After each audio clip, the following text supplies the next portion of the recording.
Listen, grease monkey. If you ever touch a real stick, I'll personally call the medics. Brutal laughter exploded across the scorching Arizona flight line, mixing with the thunderous roar of jet engines. Staff Sergeant Carmen Torres, the smallest warrior on Viper Air Station, lay half-buried beneath an F-16 Viper. Oil streaked her sleeves. Sweat poured down her face. Her wrench kept turning as vicious insults rained down. Hangar rat dream pilot only fit to polish cockpits. They didn't know the next voice cleared from the tower would be hers. Falcon 2, you're cleared to land. And when it came, it would save a life and obliterate every unspoken rule. Quick pause before we continue. Tell us where in the world are you watching from. If you're enjoying these stories, make sure to hit subscribe because what happened next would shatter every assumption about who belongs in the cockpit. The merciless sun baked the Arizona tarmac into a shimmering hellscape. Heat rose in visible waves, distorting the F-16s lined up for the afternoon cycle. The flight line reeked of superheated metal and jet fuel, a toxic cocktail that clung to everything. A loose semicircle of pilots lounged in the hangar's shade. Captain Martinez, tall and perpetually smug, tapped his soda can against his thigh. All right, gentlemen, bets on the table. A month's pay says Torres will never hear a call sign on tower comms. Not unless it's to fetch coffee for whoever's actually flying. The hollow chuckles that followed were a verdict. No one stepped forward to argue. Under Viper 372's fuselage, Carmen kept her head down, forearms flexing with steady torque. At 27, barely 5 feet 2 inches in tall, she disappeared in the airframe shadow. Grease streaked her hands, scars telling stories written in tools and unforgiving metal.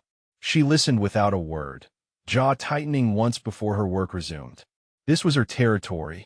She didn't need to win arguments. She needed to keep these machines alive. The precise crunch of high-polish Oxfords on gravel drew her attention. Colonel Henderson appeared like a shadow cutting across the tarmac. Early 50s uniform pressed sharp enough to draw blood. He scanned the flight line with an expression that valued little beyond his brutal standards. Carmen slid out on her creeper, rising to attention. Sweat tracked her temple, but her eyes stayed locked on his. And you are. His tone was flat, like reading an inventory tag. Staff Sergeant Torres. Colonel Henderson let silence hang too long. Why is someone like you working on critical systems for an F-16? This isn't a motorcycle repair bay. I'm a lead technician on this airframe, sir, running a post-flight check on a flap actuator system. Henderson stepped closer, eyes finding a black leather-bound book in her toolbox. He plucked it free, flipping the cover. A diary, my civilian training manual, sir. He leafed through pages showing early morning flights, doubled shifts to pay for lessons, inked hours tracing her climb toward certification. He snapped it shut. Mechanics have no business pretending to be pilots. This stays with me. He tucked it under his arm like a captured flag. Now get back to your work. The sabotage began immediately. Tools disappeared from her kit, only to surface hours later behind equipment. Maintenance reports sheet file vanished. Someone poured grit into her water bottle. Small acts carrying the same message.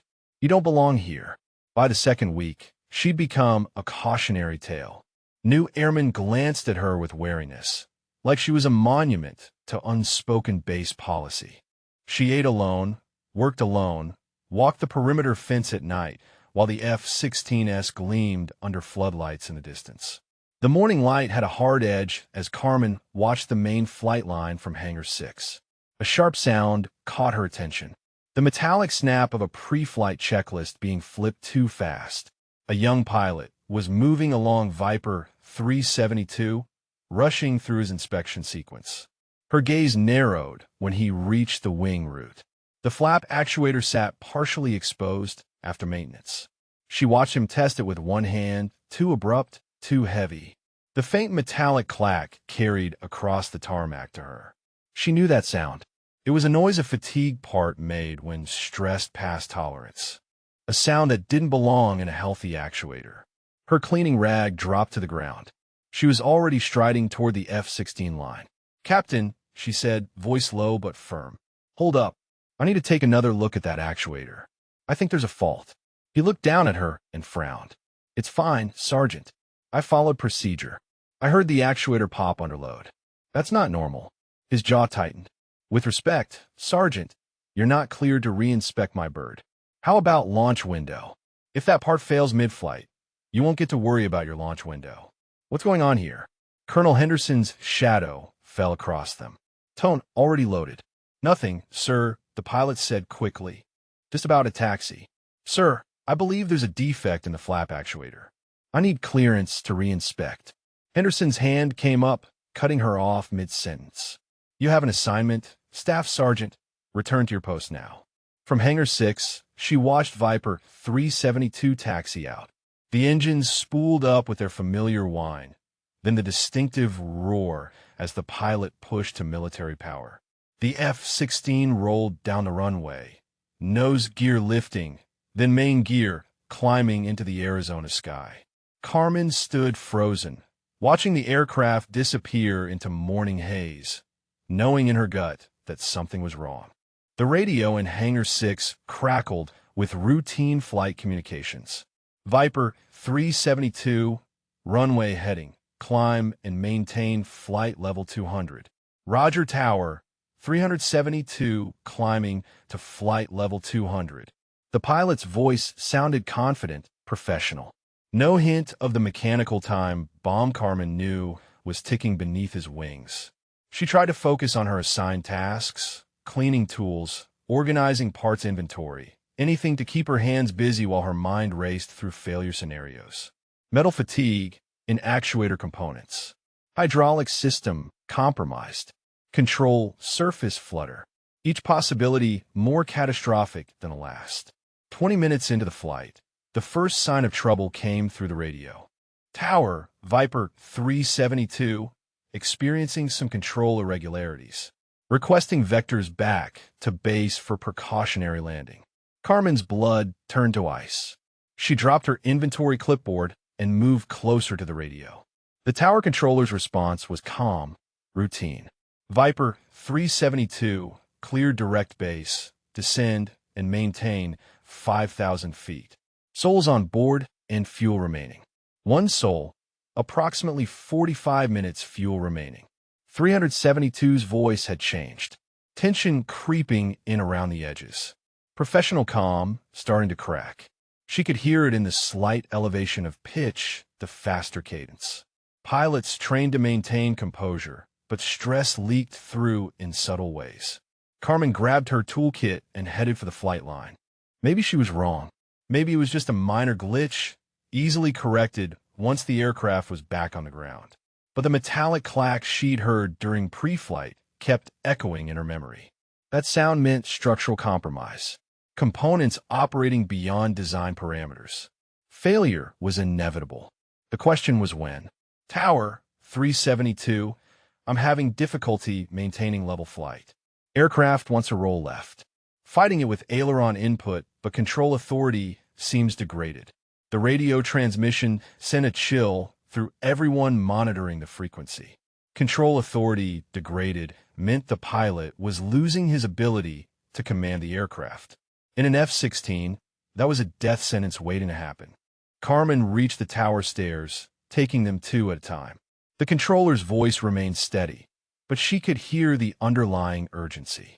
Viper 372, understand control difficulties. Emergency equipment is rolling. Do you wish to declare an emergency? Negative on emergency at this time, still maintaining control. But I need priority handling for immediate landing. The pilot was fighting physics now. Carmen burst through the tower door. The air traffic controller, a senior master sergeant with 20 years' experience, looked up in surprise. Staff Sergeant, you're not authorized in the tower during flight operations. Sergeant Martinez, that aircraft has a fatigued flap actuator. I tried to ground it this morning, but was overruled. If that component fails completely, he's going to lose all control authority. Martinez studied her face, seeing something that made him reconsider his initial dismissal. You identified a specific component failure before it happened. Martinez reached for his headset. What do you need me to tell him?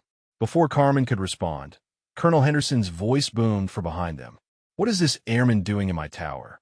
Sergeant Martinez snapped to attention. "Sir, Staff Sergeant Torres has technical knowledge about the emergency aircraft. She predicted the failure mode." Henderson's face flushed red. "I specifically ordered her to stay at her post. This is a breach of direct orders. Sir, with respect, that pilot is going to die if someone doesn't help him manage this emergency. The flap actuator is compromised. When it fails completely, he'll lose lateral control." Henderson stepped between Carmen and the radio console. "Stand down, Sergeant. We have qualified personnel handling this situation. You're a mechanic, not a pilot." "Sir, I know this aircraft system better than anyone on this base.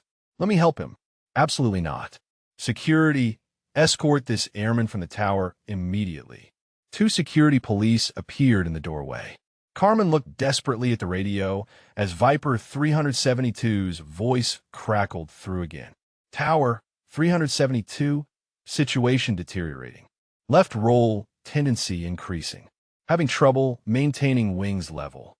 Requiring continuous right aileron input." As security moved toward her, Carmen made one last attempt. "Sergeant Martinez, tell him to reduce airspeed immediately. Get below 250 knots. Lower speed will reduce aerodynamic loads on the damaged actuator. Buy him time." Martinez hesitated, looking between Carmen and Henderson. The colonel's voice was ice cold. "Touch that radio, and you'll join her in the stockade." Carmen was escorted from the tower, but not before hearing the pilot's increasingly desperate transmissions. "Tower 372, I'm declaring an emergency now. Aircraft is becoming uncontrollable. Request immediate vectors to nearest suitable runway. Emergency cruise, full response." The security police led her down the tower stairs as chaos erupted on the flight line below. Fire trucks roared to life, their sirens wailing across the base. Ambulances raced toward the runway. Crash recovery vehicles moved into position. The full emergency response apparatus that activated when an aircraft was in mortal danger. Carmen stood at the base of the tower, watching helplessly as the drama played out above her. Through the tower windows, she could see Martinez working his radio, coordinating with the emergency pilot. But without her technical expertise, without someone who understood the specific failure mode occurring in Viper 372, the pilot was flying on borrowed time. The aircraft appeared as a distant speck against the Arizona sky, growing larger as it approached the airfield. Even from the ground, Carmen could see it wasn't flying normally. The wings rocked slightly, the pilot fighting constant control inputs to maintain level flight. Every aviator's nightmare, an aircraft that wanted to kill you. The F-16 Viper was 3 miles out when the flap actuator finally gave up completely. Carmen watched in horror as the aircraft suddenly snapped into a violent left roll, the pilot's voice exploding over the radio with barely controlled panic. "Tower 372, I've lost lateral control. Aircraft is an uncommanded roll. I cannot maintain wings level. Emergency ejection procedures standing by." Martinez keyed his microphone with trembling hands. "Viper 372, understand loss of lateral control. Runway is clear, emergency equipment standing by. Do you have any control authority remaining?" "Minimal. Fighting it with rudder and differential thrust, but this thing wants to roll inverted. I've got maybe 2 minutes before I lose it completely." Carmen broke away from the security police, sprinting toward the tower stairs. The guards shouted behind her, but she ignored them. That pilot was about to die, and she was the only person on Viper Air Station who understood exactly what was happening to his aircraft. She burst through the tower door as Colonel Henderson was coordinating with the base commander over his secondary radio. Henderson spun around, his face purple with rage. "I ordered you removed from this facility. Security, arrest this airman immediately." "Sir," Carmen shouted over the chaos, "that pilot needs to know about asymmetric thrust vectoring. He can use differential engine power to counteract the roll moment. It's the only way he's going to maintain control long enough to land." Henderson stepped toward her menacingly. "You are in violation of direct orders. stand down immediately, or face court-martial. Over the radio, Viper 372's voice cracked with desperation. Tower, I'm running out of altitude and airspeed. This aircraft is going to roll inverted any second. If I eject now, it's going to impact in the residential area east of the base. I need help. Now. Carmen looked directly at Sergeant Martinez, ignoring Henderson completely. Tell him to add power on the right engine, reduce power on the left. The differential thrust will create a rolling moment opposite to the actuator failure. He can fly it like a twin-engine aircraft with one engine failed. Martinez reached for his microphone, but Henderson grabbed his wrist. Touch that radio, and you'll spend the next 10 years in Leavenworth. Sir, Martinez said quietly, that pilot is about to crash into civilian housing. We have to try something. The aircraft was clearly visible now, less than 2 miles out, wings rocking violently as the pilot fought to maintain any semblance of control. Every person in the tower could see death approaching at 200 miles per hour. Carmen pushed past Henderson to the radio console. The colonel grabbed her arm, but she twisted away, her voice cutting through the chaos with absolute authority. Viper 372, this is ground control. Add power on your right engine. Reduce left engine to 85%. Use differential thrust to counteract roll tendency. Fly the approach with power instead of control surfaces. The pilot's response was immediate. Roger, ground control, adding power right engine, reducing left to 85%. The effect was almost magical. The violent rolling motion stopped. Viper 372's wings leveled for the first time in 5 minutes. Carmen keyed the microphone again, her voice steady despite the chaos around her. Viper 372, you should feel the aircraft stabilizing. Maintain that power setting and use small throttle adjustments to control roll attitude. You're flying on thrust differential now. Affirmative, ground control. Aircraft is responding. I have lateral control again. Who am I talking to? This is Staff Sergeant Torres, lead technician on your aircraft. I tried to ground you this morning for the actuator fault. Colonel Henderson was shouting into his radio, demanding base security arrest her immediately. But everyone in the tower was transfixed by what they were witnessing. A mechanic was talking an F-16 through an emergency that had stumped qualified air traffic controllers and the base operations center. Carmen continued her guidance. Viper 372, you're going to need to fly a modified approach. Normal landing configuration will put too much stress on your damaged systems. Keep your flaps up, maintain higher than normal approach speed, and be ready to use power for all control inputs. Understood, ground control. Requesting long final approach, extended runway, if available. Tower cleared him for the longest runway Viper Air Station had, nearly 12,000 feet of concrete that would give him maximum room for error. Fire trucks positioned themselves along the approach path. Ambulances staged at the runway midpoint. Crash recovery equipment waited in ready positions. The pilot's voice came through again, calmer now, but still tight with concentration. Ground control, this is incredible. The aircraft is actually controllable using your technique. How did you know this would work? Carmen glanced at Colonel Henderson, whose face had gone from purple rage to pale shock. Because I've flown this exact emergency in the simulator dozens of times. I'm a former test pilot. Henderson's radio slipped from his nerveless fingers. Throughout the tower, conversation stopped. Sergeant Martinez turned to stare at her. The base commander's voice came over Henderson's dropped radio. Did someone just say our mechanic is a former test pilot? Carmen ignored the growing chaos around her, focusing entirely on the approaching aircraft. Viper 372, you're looking good on approach. Maintain current power settings and be prepared for a firm touchdown. Don't try to flare normally, just fly it onto the runway and use aerodynamic braking. The F-16 appeared in the tower windows, lined up perfectly with the runway centerline. For an aircraft that had been out of control minutes earlier, it looked remarkably stable. The differential thrust technique was working exactly as Carmen had predicted. Touchdown in 30 seconds.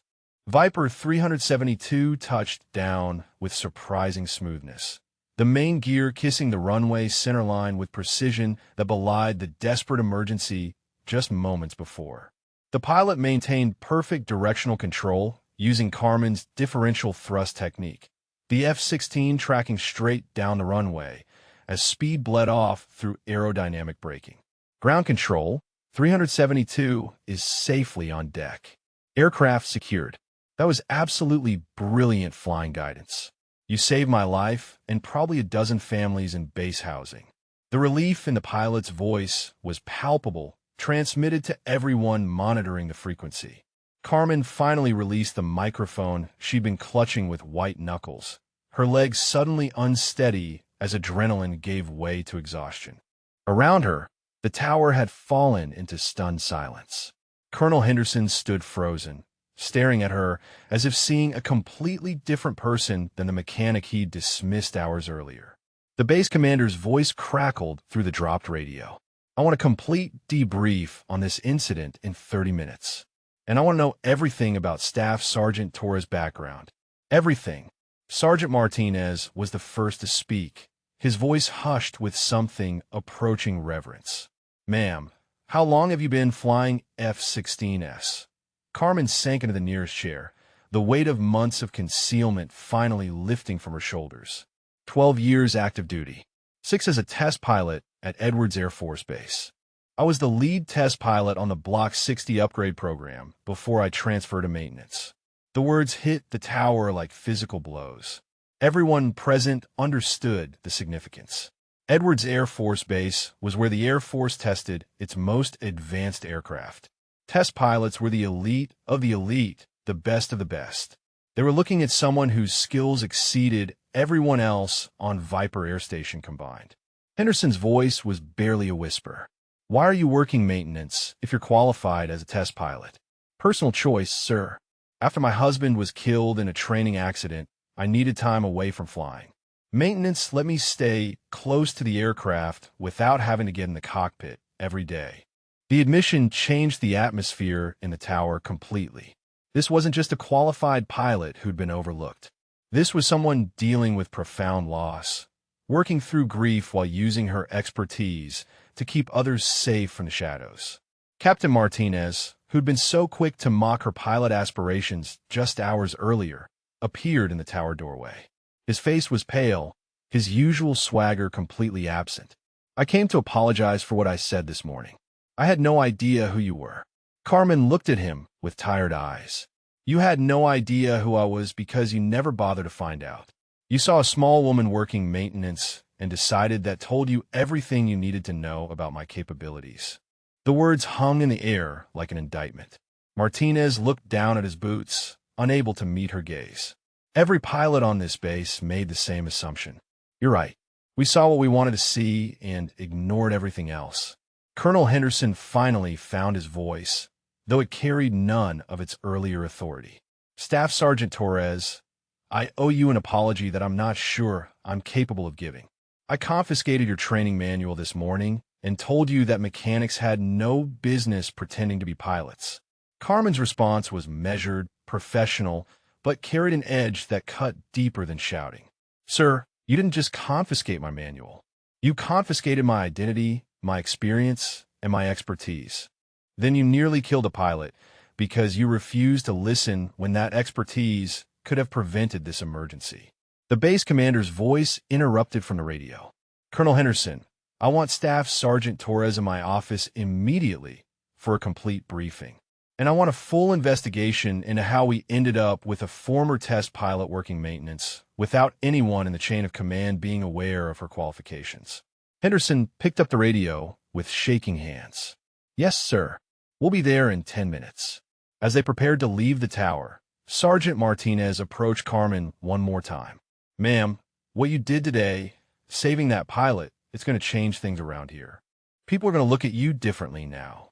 Carmen gathered her composure, straightening her uniform with the same precision she'd applied to every task during her months in maintenance. Sergeant Martinez, I never needed people to look at me differently. I needed them to look at me at all. Instead of seeing a stereotype, see a person.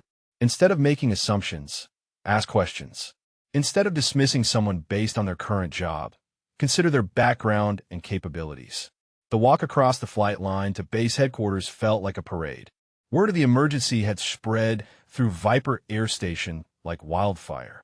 Mechanics stopped their work to watch her pass. Pilots emerged from ready rooms to get a glimpse of the maintenance worker who just talked an F-16 through an impossible emergency. Some faces showed respect, others curiosity, but none carried the dismissive contempt she'd endured for months. Outside the base commander's office, Colonel Henderson turned to her one final time. "Torres, I want you to know that your actions today demonstrated the kind of leadership and expertise this base needs. Whatever happens in that office, you've earned the respect of everyone who witnessed what you did." Carmen nodded acknowledgement, but didn't respond.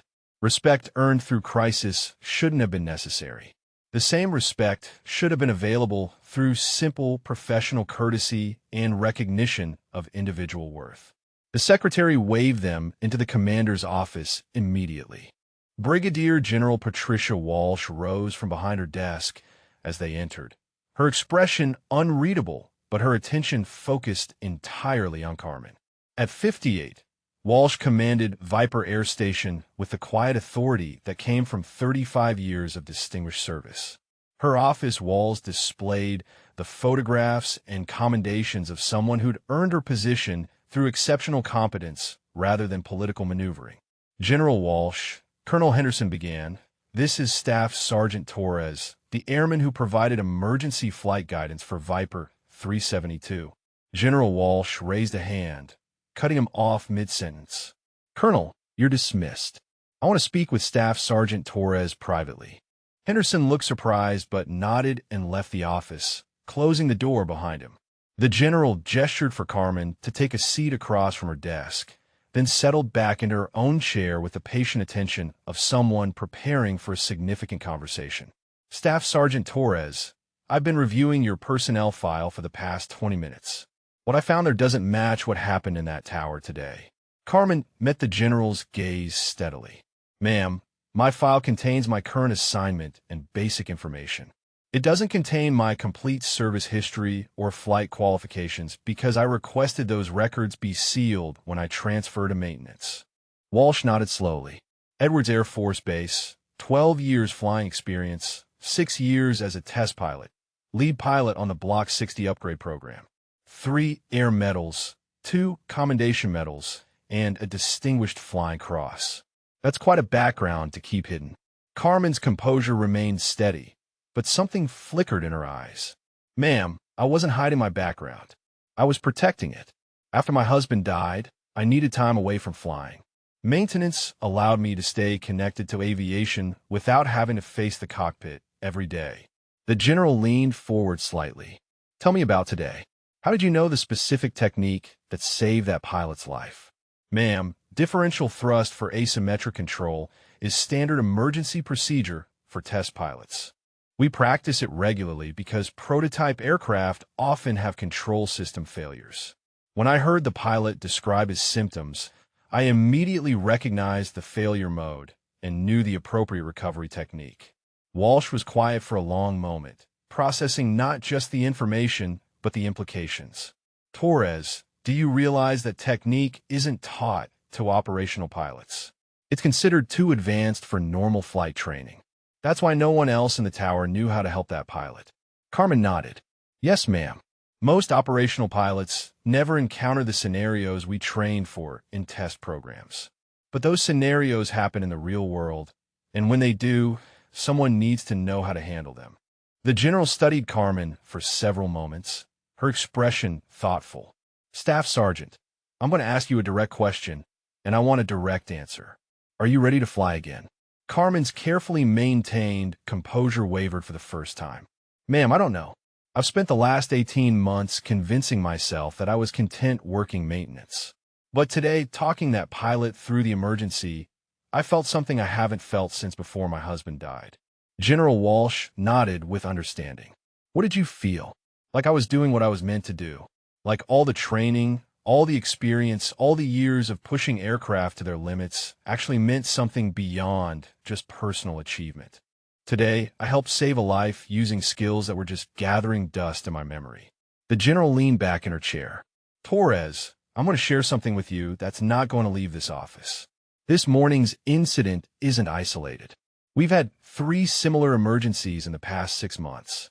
Aircraft with control system malfunctions that our operational pilots couldn't handle. In 2 cases, we lost the aircraft. In 1 case, we lost the pilot. Carmen's eyes widened. Ma'am, those accidents could have been prevented with proper emergency training. Advanced techniques exist for almost every conceivable failure mode. The problem is that operational squadrons don't have access to test pilot training programs. Exactly. Walsh stood and moved to the window overlooking the flight line, which is why I'm creating a new position. Emergency Flight Procedures Instructor. Someone who can teach operational pilots the advanced techniques that test pilots take for granted. Someone who can bridge the gap between experimental flying and operational reality. Carmen felt her pulse quicken. Ma'am, are you offering me a return to flight status? I'm offering you something better. I'm offering you the chance to ensure that what happened today never needs to happen again. You can teach other pilots how to handle emergencies that would otherwise be fatal. You can take your test pilot expertise and make it available to every pilot on this base.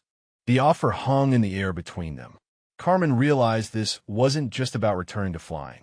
This was about using her unique background to save lives on a systematic basis rather than just in crisis situations. Ma'am, I would be honored to accept that position, but I have one condition. Walsh raised an eyebrow, which is, I want to maintain my maintenance qualifications. Understanding aircraft systems from the ground up makes me a better pilot and a better instructor. I don't want to lose that connection to the machines. I'm teaching others to fly. General Walsh smiled for the first time during their conversation. Agreed. In fact, I think that combination of skills is exactly what makes you perfect for this position. 2 hours later, Carmen walked back on a flight line carrying orders that would change everything. The late afternoon sun cast long shadows across the tarmac, and the usual bustle of aircraft operations continued around her. But something fundamental had shifted in the way people looked at her, spoke to her, moved around her. Word traveled fast on military bases, and everyone at Viper Air Station now knew exactly who she was. Captain Martinez approached first, his earlier swagger replaced by genuine respect. Ma'am, I wanted to apologize again for this morning, and to ask if you'd be willing to brief our squadron on emergency procedures. We clearly have some gaps in our training that could get people killed. Carmen nodded acknowledgement. Captain, I'll be conducting mandatory emergency training for all operational pilots starting next week. General Walsh has authorized me to develop a comprehensive program based on test pilot procedures. Martinez looked relieved. Thank you, ma'am. That pilot owes you his life, and we all owe you a debt for showing us how much we didn't know. As Martinez walked away, Colonel Henderson appeared, carrying a familiar black leather book. Torres, I believe this belongs to you. He handed her the training manual he'd confiscated that morning, but his gesture carried weight beyond simple return of property. Carmen accepted the book without comment. The manual felt different in her hands now, not like evidence of impossible dreams, but like a tool she was qualified to use. Henderson cleared his throat awkwardly. Staff Sergeant, I've been in the Air Force for 23 years. I thought I understood how to evaluate personnel and recognize talent. Today taught me that I've been making assumptions that could have cost lives. Carmen met his eyes steadily. Sir, the assumptions weren't malicious, but they were dangerous. When you decide someone's capabilities based on their current assignment instead of their background and potential, you waste human resources and miss opportunities to improve operations. Henderson nodded heavily. I've recommended you for immediate promotion to technical sergeant, and General Walsh has approved your transfer to flight status with instructor qualifications. You'll be leading our new emergency procedures training program starting Monday. The announcement carried across the flight line as other personnel gathered to hear the official recognition of Carmen's new role. Mechanics stopped their work. Pilots emerged from ready rooms. Ground crews paused their equipment operations. Everyone wanted to witness the moment when the woman they dismissed as a grease monkey was officially recognized as one of the most qualified aviators on the base. Sergeant Martinez appeared from the tower, still processing everything he'd witnessed. "Ma'am, I've been controlling air traffic for 8 years. What you did today was the most impressive display of aeronautical knowledge I've ever seen. I'm honored to have been there when you saved that pilot's life." 6 months later, Technical Sergeant Carmen Torres stood in the same hangar where she'd once cleaned tools while pilots mocked her dreams. But now she wore a flight suit with instructor patches, and the hangar had been converted into a state-of-the-art emergency procedures training facility. Advanced flight simulators occupied positions where maintenance equipment once sat. Classroom spaces filled areas that had stored aircraft parts. The transformation was complete, and it reflected something much larger than physical changes. Today marked the graduation of her first class of emergency procedure students. 24 pilots from Viper Air Station and 3 neighboring bases had completed the intensive program she'd developed. They'd learned differential thrust techniques, asymmetric control procedures, and advanced recovery methods that could save their lives in situations no standard training had prepared them for. General Walsh entered the hangar as Carmen conducted her final briefing. "The program you've completed here represents a fundamental shift in how we prepare pilots for emergency situations. The techniques you've learned aren't just academic exercises. They're proven procedures that can mean the difference between successful recovery and catastrophic loss." Captain Martinez, now one of her most dedicated students, raised his hand. "Ma'am, speaking for the entire class, we want you to know that this training has changed how we think about flying. We're not just better prepared for emergencies. We're better pilots overall because we understand our aircraft capabilities at a deeper level." Carmen nodded with satisfaction. That's exactly what this program was designed to accomplish. Understanding your aircraft's limits and emergency capabilities makes you more confident and more effective in normal operations as well. Advanced training doesn't just prepare you for the worst-case scenarios. It makes you better at everything you do. General Walsh stepped forward to address the graduates. "Ladies and gentlemen, 6 months ago this facility was a maintenance hangar. Technical Sergeant Torres was working as a mechanic, her expertise hidden and underutilized. Today, because one person had the courage to speak up during a crisis, we have a training program that's already prevented 2 potential accidents and saved lives we'll never be able to count." The general turned to Carmen. "Torres, the Air Force has approved expansion of this program to 15 additional bases. You've created something that will impact aviation safety across the entire service.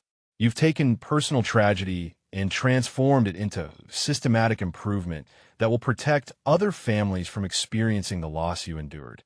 Carmen felt the weight of recognition, not just for her technical skills, but for her journey from hidden expertise to acknowledged leadership.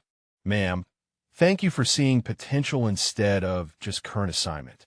Thank you for asking questions instead of making assumptions. Thank you for giving me the opportunity to turn my experience into something that serves others."